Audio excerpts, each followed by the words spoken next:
Sans trop tarder, je donne la parole à Dr Marzouki pour nous présenter son travail intitulé « Les cardiomyopathies dilatées, contraintes diagnostiques et prise en charge thérapeutique ».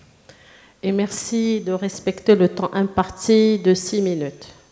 Donc, chers maîtres, chers confrères, permettez-moi de vous présenter un bref aperçu de notre travail intitulé « Cardiomyopathie dilatée, contraintes diagnostiques et prise en charge thérapeutique ». Donc, la cardiomyopathie dilatée est la plus fréquente des cardiomyopathies. Elle est caractérisée par une dilatation du ventricule gauche ou des deux ventricules et par une altération de la fonction systolique ventriculaire gauche. Les étiologies sont multiples et hétérogènes et sont de mieux en mieux connues. La CMD est dite idiopathique si on a éliminé des facteurs pouvant altérer la fonction ventriculaire. Le pronostic, quant à lui, a été largement amélioré par les progrès thérapeutiques. Ce travail a pour objectif de décrire les aspects épidémiologiques, cliniques, paracliniques et étiologiques des patients porteurs de CMD au sein du service de pédiatrie 2 afin de mettre en évidence les difficultés diagnostiques rencontrées par le pédiatre et de proposer dans le futur une stratégie diagnostique et étiologique adaptée à notre contexte. Pour cela, nous avons mené une étude descriptive rétrospective s'étalant sur 8 ans, allant de janvier 2015 au janvier 2023, incluant 54 enfants, chez qui l'écoqueur a retrouvé une dilatation du ventricule gauche avec une dysfonction systolique. Les données étaient collectées en utilisant une fiche d'exploitation. 54 patients inclus, ce qui représente une prévalence de 17% par rapport au nombre total des patients hospitalisés au service pour cardiopathie pendant la même période.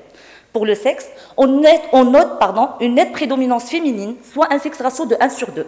L'âge des patients inclus variait entre un minimum de 2 mois et un maximum de 13 ans, avec une moyenne de 2 ans et demi. Dans notre étude, la dyspnée est le maître symptôme. Elle est présente chez tous les patients, quel que soit l'âge. Le mode d'installation peut être progressif ou aigu par un tableau d'insuffisance cardiaque qui a été retrouvé chez 43 patients. Une radiographie thoracique a été réalisée chez tous les malades. Une cardiomégalie est notée chez 50 patients. L'index cardiothoracique variait entre 0,55 et 0,75 avec une moyenne de 0,65. Les signes de congestion pulmonaire ont été retrouvés chez 6 de nos patients. L'écoqueur Doppler a été réalisé chez tous les malades, objectivant une cardiomyopathie dilatée avec une fraction d'éjection moyenne de 23%, associée à une insuffisance mitrale au tricuspide d'allure fonctionnelle. L'indication du dosage de la L-carnitine a été posée devant des antécédents familiaux de cardiomyopathie ou devant un passage à la chronicité. Sur les 54 cas, seul 8 patients avaient un diagnostic étiologique certain. Ainsi, 2 cas avaient un déficit en L-carnitine, 1 cas avait une CMD post-chimiothérapie, 1 cas avait une origine rhumatismale et 2 cas avaient une origine virale, notamment à EBV. Le traitement de la CMD est dirigé vers les principales manifestations cliniques de l'insuffisance cardiaque et des arythmies. La prévention et le traitement des manifestations thromboemboliques peuvent également être nécessaires. Tous les patients ont été mis sous diurétique. Les inhibiteurs de l'enzyme de conversion de l'angiotensine ont été prescrits chez 81% des patients et les digitaliques chez 52% des patients. Nos patients ont fait l'objet d'une surveillance clinique, électrique, biologique et échocardiographique durant le suivi. L'évolution a été marquée par la survenue de 5 décès et une amélioration sous traitement chez 25 patients. Arrivons à la partie discussion. La cardiomyopathie dilatée est caractérisée sur le plan physiopathologique par une désadaptation de la fonction myocardique, secondaire soit à une incapacité du cœur à répondre à un excès de travail, soit à une défaillance myocardique proprement dite. L'adaptation myocardique se fait d'abord par une dilatation selon la loi de Starling, et dans un deuxième temps, une hypertrophie compensatrice s'installe selon la loi de Laplace. L'altération de la contractilité myocardique conduit à une défaillance cardiaque avec une élévation des pressions de remplissage et une hypoperfusion périphérique, suscitant les mécanismes d'adaptation de type neuro-hormonal, notamment à base de système adrénergique et système rénine-angiotensine. Plusieurs contraintes diagnostiques justifiant la réalisation de ce travail, comme la gravité de cette affection qui conduit à la défaillance cardiaque et plus tard à une défaillance de plusieurs organes, avec 20% de mortalité à 1 an, ce qui en fait la principale indication de transplantation cardiaque chez les enfants et les adultes. Le diagnostic positif, qui est difficile chez l'enfant, et les symptômes qui sont non spécifiques, retardant le diagnostic. À noter aussi que 2 tiers de cardiomyopathie sont toujours classifiés comme idiopathiques. C'est le cas de notre série. La CMD est la cardiomyopathie la plus fréquente chez le nouveau-né et le nourrisson. Malgré son pronostic réservé, ces données démographiques demeurent incertaines. L'incidence varie selon le sexe. Cependant, la prédominance d'un sexe par rapport à l'autre varie selon les études, avec une concordance de notre étude avec celle de Chine en termes de sexe et de la présentation clinique, mais avec une différence dans l'âge moyen, moins de 1 an, répondant à ce qui est décrit dans la littérature. En même temps, par les données d'une étude large des États-Unis, C'est une étude multicentrique observationnelle initiée par l'Institut national du cœur, poumons et sang qui a fondé le registre de cardiomyopathie pédiatrique. L'incidence de CMD chez les enfants est plus significative chez les nourrissons, chez le garçon et la race négroïde. Cette étude est appelée à plusieurs reprises dans la revue de la littérature vu son importance. La radiographie thorax montre une cardiomégalie avec un index cardiothoracique moyen de 0,65 selon l'étude menée en Japon, valeur qui s'approche de celle retrouvée dans notre étude. Elle est souvent associée à une stase veineuse pulmonaire, voire un œdème aigu des poumons. L'échocar est actuellement la méthode la plus couramment utilisée. Cependant, la sensibilité et la précision du diagnostic sont limitées. L'American Society of Echocardiography Pediatric and Congenital Heart Disease Council recommande 2 méthodes géométriques pour évaluer la taille et la fonction du ventricule gauche, une approche linéaire et une approche volumétrique. L'IRM cardiaque est plus avantageuse et supérieure à l'écho, cependant cet examen est plus long et plus coûteux. Les CMD de l'enfant représentent un groupe hétérogène de maladies avec des étiologies multiples unies par une présentation clinique commune d'un cœur dilaté et peu contractile. Il convient devant toute CMD de l'enfant d'éliminer en premier lieu les causes secondaires dont le diagnostic est souvent évident en présence d'un contexte de prise de toxines, notamment aux anthracyclines. Un suivi très rapproché des enfants exposés à ce produit semble néanmoins indispensable. La recherche étiologique d'une CMD primitive est beaucoup plus difficile, mais peut être guidée dans ce contexte par les éléments anamnésiques et cliniques suivants, la recherche de cas similaires ou de décès au bas âge dans la famille. L'exemple type est le déficit en L-carnitine, dont l'évolution est spectaculaire une fois démarrage de traitement.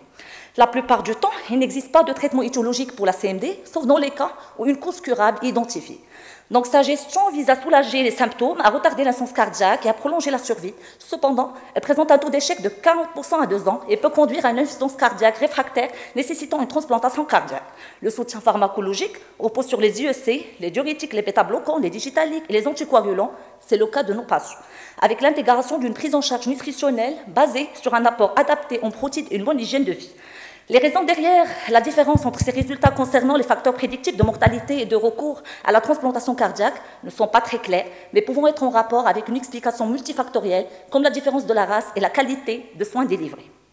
À la lumière de cette étude, on déduit que les cardiomyopathies dilatées représentent les cardiomyopathies les plus fréquentes chez l'enfant. Étant de pronostic réservé, la CMD de l'enfant nécessite l'établissement d'une stratégie diagnostique bien codifiée, se basant surtout sur l'IRM cardiaque et la génétique.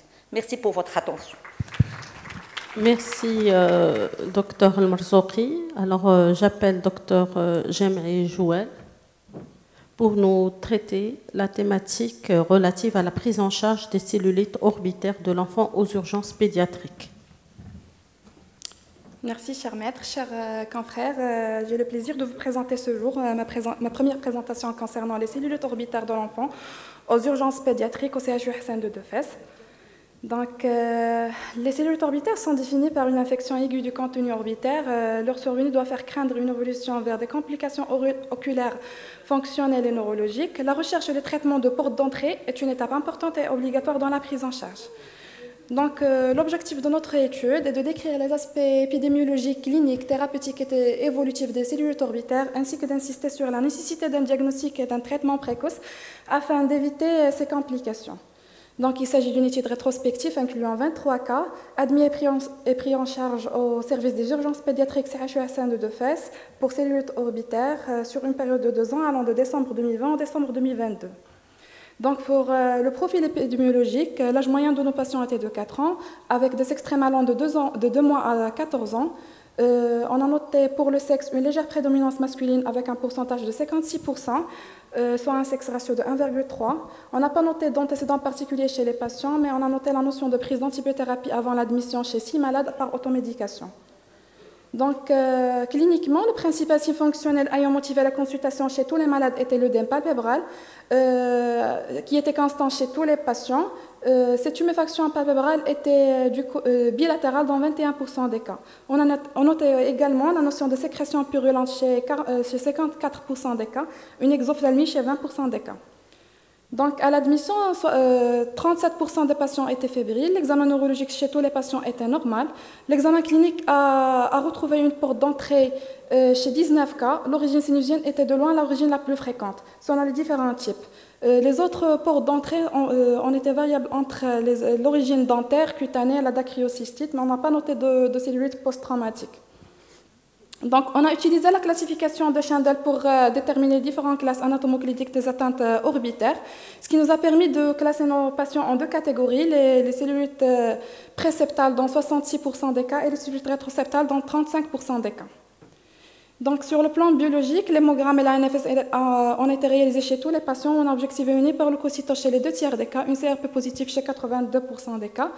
Les hémocultures ont été réalisées chez 8 patients, revenant négatifs chez 7 et positifs chez un cas à Klebsiella pneumonie.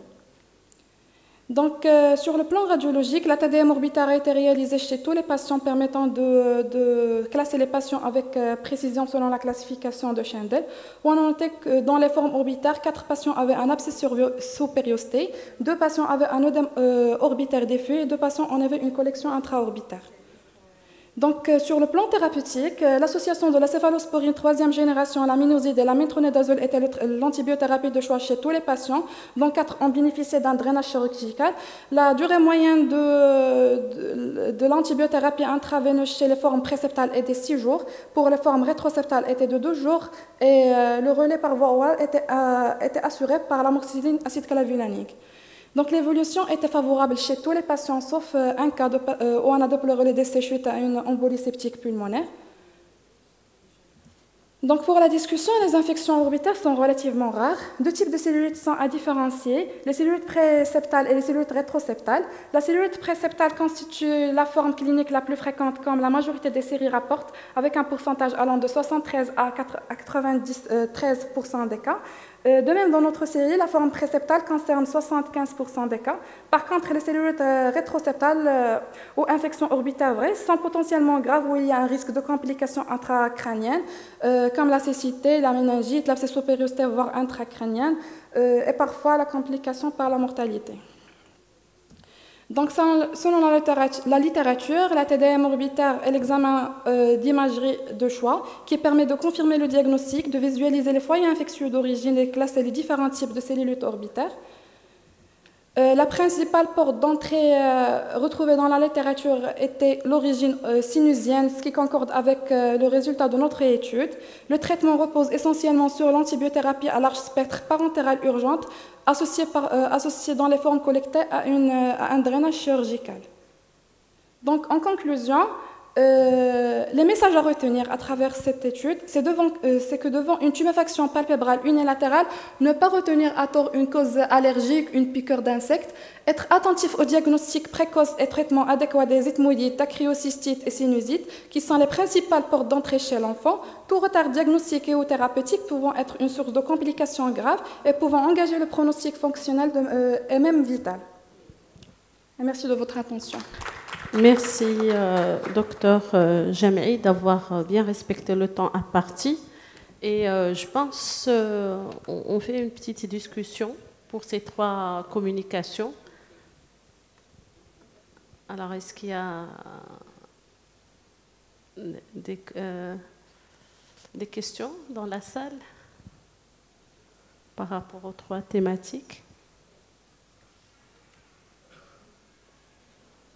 Alors moi j'ai une petite question par rapport à la prise en charge des cellulites orbitaires. Est-ce que vous avez les facteurs de gravité pour ces pathologies ophtalmologiques de cellulites? Parce qu'on en voit aussi à Rabat. Et c'est vrai que l'âge plus de 9 ans est un facteur de gravité et surtout la cellulite orbitaire avec risque de thrombose. Alors, quels sont les facteurs de gravité dans votre série?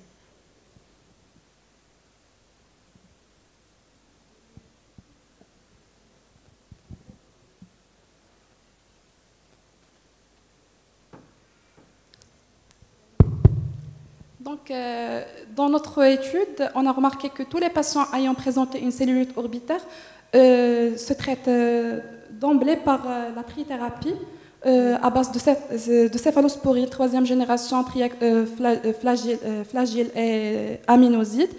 Mais on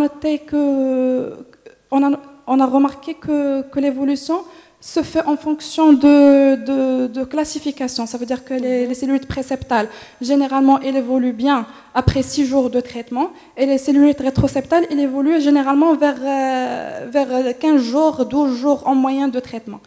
Et l'évolution est généralement favorable pour tous les patients. Mais vous avez eu un cas de décès? Un cas de décès, oui, par embolie? À l'âge de 15 ans, avec une embolie septique pulmonaire. D'accord, donc c'est vrai que moi, on vient d'avoir un patient au service et il avait 12 ans et c'était aussi un facteur de gravité pour ces patients. Donc il y a l'âge plus de 9 ans, il faut faire attention. Et le retard aussi, je voulais juste ajouter un point. Le rétroseptal, c'est aussi un facteur de gravité. Bonjour tout le monde. Concernant les cellulites orbitaires pris en charge aux urgences pédiatriques, on a 3 enfants qui sont âgés de plus de 10 ans. Les autres sont généralement moins de 10 ans. Ça veut dire qu'on peut lier l'âge comme facteur de risque, mais on n'a pas vraiment fait une étude bien détaillée concernant les facteurs de risque de cette cellulite orbitaire chez l'enfant. D'accord. C'est ça, merci. Parce que nous, le dernier patient qu'on a eu il y a une dizaine de jours, il a eu le traitement chirurgical, il avait 12 ans, donc plus de 9 ans. Et même au niveau de l'acte chirurgical, ils ont trouvé même une petite masse. Donc est-ce qu'il y avait une tumeur sous-jacente qui pourrait expliquer aussi la gravité? Mais c'était sur sinusite avec abcès dentaire, les deux. Je voulais juste souligner que la majorité des malades qui ont présenté une cellulite unilatérale ou bilatérale, durant les gardes, ce qu'on remarque le plus souvent, c'est qu'il y a une prise préalable de corticoïdes ou d'ANS. Donc, c'est des caries simples ou une infection à point de départ ORL quelconque. Donc, la famille consulte à la pharmacie directement, ils prennent des antibiotiques. Mais des fois, il n'y a pas de prise d'antibiotiques. Il y a des ANS pour calmer la douleur. 2-3 jours plus tard, l'enfant vient avec une cellulite orbitaire, voire faciale, carrément. Donc, c'est surtout ça. Est-ce qu'il y a d'autres questions? Une toute petite question par rapport au deuxième sujet, les cardiomyopathies dilatées. Je voudrais juste savoir quel bilan vous faites dans le sens étiologique, parce que j'étais étonnée par le nombre très important des cardiomyopathies qui restent inexpliquées. Est-ce que vous avez toujours le problème des bilans métaboliques, des bilans génétiques? Donc, en réponse à votre question, certes, on passe déjà par un bilan standard, basique, systématique à la mesure de notre contexte. Déjà, on fait bien sûr un bilan métabolique, notamment phosphocalcique, je veux dire à la recherche d'une hypocalcémie ou hypercalcémie. Un bilan thyroïdien pour rechercher aussi les modes d'hypothyroïdie. Et en fait, pour ce qui est génétique et l'IRM, certes, c'est des méthodes plutôt non développées et bien sûr, c'est cas par cas, si on arrive à vraiment à les discuter et obtenir l'accord pour les faire pour certains malades. Pour le dosage de la L-carnitine, certes, elle était réalisée pour les 8 malades, dont 2 sont revenus positifs. Et pour le reste, vraiment, ça reste soit des cas familiales, vu qu'on avait quand même un taux de consanguinité élevé quand même. On avait 23 patients, c'est-à-dire 23 mariages consanguins. C'est des bébés qui sont issus d'un mariage consanguin, avec déjà, on a noté un cas similaire dans la famille d'un patient. Donc, c'est des éléments orientateurs pour pousser plus vraiment les investigations, et c'est d'où l'intérêt de faire ce travail-là, pour développer plus les méthodes diagnostiques dans le cadre étiologique, pour diminuer en fait ce pourcentage de cardiomyopathie idiopathique. Voilà. Pardon, donc toujours pour le même sujet. Donc pour les 2 cas de déficit en L-carnitine, vous les avez traités et quelle était l'évolution? Déjà, on a une fillette qui était diagnostiquée à l'âge de 20 mois avec un déficit en L-carnitine selon le dosage qu'on a réalisé. Elle était traitée effectivement jusqu'à maintenant avec une bonne amélioration. On avait vu sur l'écho-cœur du janvier 2023 une régression de l'aspect de cardiomyopathie avec un gain au niveau de la fraction d'éjection. Pour la deuxième patiente, malheureusement, elle était aussi traitée, mais elle était perdue de vue, donc on n'arrive pas vraiment à voir le devenir. Voilà.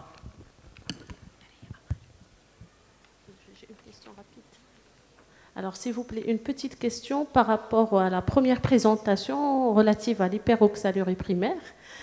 Est-ce que l'étude génétique est de pratique courante ou cette étude a été faite dans un cadre de projet? Non, c'est une pratique courante, c'est un diagnostic de routine dans notre laboratoire. J'ai dit qu'on a élaboré une stratégie de référence pour les patients marocains. D'ailleurs, ces résultats ont été publiés en 2015. On commence par un séquençage ciblé de l'exon 7 qui contient la mutation récurrente, qui est une mutation récurrente au niveau nord-africain et en Espagne. Et puis on passe aux autres exons et au séquençage au débit pour identifier les autres mutations, les mutations causantes en cas d'absence de mutation au niveau de l'exon 7.